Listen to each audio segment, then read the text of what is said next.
Samantala, balikan na po natin si Ice Martinez sa Immaculate Conception Cathedral of Cubao. Ice, anong latest na?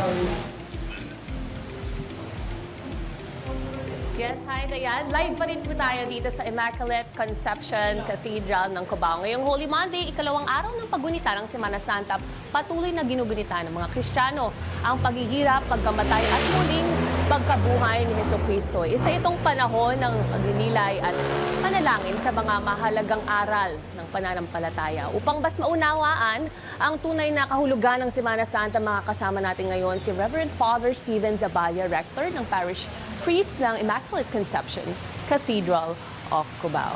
Good morning po, Father. Magandang umaga, Ice. Magandang umaga, Ano po ba PTV4. Father, ano po ba yung tunay na kahulugan ng Semana Santa? Ang Semana Santa talaga ay tutok doon sa pinaka-importanteng na liturhiyang kalendaryo ng ating simbahang Katoliko. Ito'y tumututok sa pagdiriwang ng Passion, Death, and Resurrection of Jesus. Sa theology, tinatawag namin PDR, Passion, Death, and Resurrection. At yun ang tinututukan. Sapagkat yung ginawa ni Jesus sa kanyang pagpapakasakit, sa kanyang kamatayan, at yung muling pagkabuhay, ay siya nagligtas sa atin. So yan ang tinututukan. And Father, ano naman po yung mga pangunahing activity o tradisyon tuwing Holy Week o Semana May Santa? tinatawag tayong Paschal Triduum. Triduum yung 3 araw na magkakasunod. Nabanggit natin yung Passion, Death, and Resurrection. At talaga ang pinaka-core activities ng Semana Santa ay yung Holy Thursday, Good Friday, at saka yung Easter Sunday. Okay. In fact, yung 3 araw na yun ay isang selebrasyon. Meaning, mag-start yan ng Holy Thursday, hindi magtatapos doon ang selebrasyon. Tutuloy yan sa Good Friday, hindi pa rin magtatapos yan sa Good Friday, at magtatapos yan sa Easter Vigil. So that if you attend yung Holy Thursday, you must make sure that you finish it up to Easter Vigil. Okay. Because the whole story is Passion, Death, and Resurrection. Right. Kung hanggang doon ka lang sa Good Friday, ibig sabihin wala ka muling pagkabuhay. So the core activity of Semana Santa, ayun muna, dapat doon kayo nagpa-participate. Yung iba, meron pang Holy Christmas, para yan sa mga kaparian na nagre-renew, and then yung pag-bless ng oil.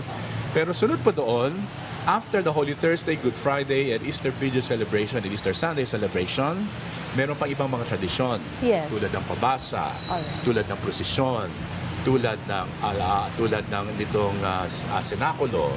Meron din yung so yun ay nagpapayabong sa karanasan ng pagdiriwang ng Holy Week. Meron din kumpisalang bayan, no? Meron ding Lenten recollection, etc., etc. But in all those traditions, one thing that should not be lost will be yung Holy Thursday, Good Friday, and Easter Vigil. Ayan. At para po makompleto yun, no? So, inyo pong parokya naman sa Immaculate Conception Cathedral of Cubao, ano po yung mga nakatakdang activity for this whole week? Nag-umpisa namin kahapon yung Palm Sunday procession. Yes. Tapos ngayong araw, umpisahan namin yung Passion hanggang bukas yan. Tapos sa Tuesday, meron kami yung Way of the Cross, Community Way of the Cross, around the vicinity of the church. Okay. And then sa Wednesday evening, meron kaming yung Senakulo ng mga kabataan. And then yung Holy Thursday, Good Friday, celebration. Yung today po, no, yung pabasa po yung nabanggit nyo, maaari nyo po bang i-elaborate? Ano po ba yung ginagawa roon? Ito ay patungkol sa pagpapakasakit ng Panginoon, kanyang kamatayan, muling pagkabuhay. At pagkatapos ito ay kinakanta. Ito ay tradisyonal ng ilang hundreds of years. Yes, opo. Ito ay ginamit ng mga unang misyonaryo para makapag-catechize sa mga Pilipino. At ngayon ay dala-dala natin. Ito po ba yung mahaba, yung halos maghapon po na Halos maghapon, parang minsan sinachant? overnight. Yes, sinachant Minsan yan. overnight po. Minsan overnight. Okay. Sa panahon po ngayon, ano po naman po yung mensahe nyo sa ating mga Pilipinong manonood tungkol sa kahalagahan ng pagdinilay at pananampalataya ngayong Semana Santa? Una siguro yung pagtutok sa ating Panginoong Jesucristo. At makikita natin ang pagtutok sa ating Panginoong Jesucristo ay yung kanyang pagmamahal na talagang inialay niya kanyang buhay para sa ating kaligtasan.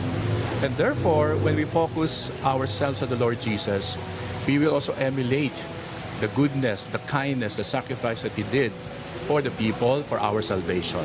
At siguro ito naghahamon din sa atin upang tayo din ay katulad ni Kristo kung paano siya nagmahal para sa mga tao.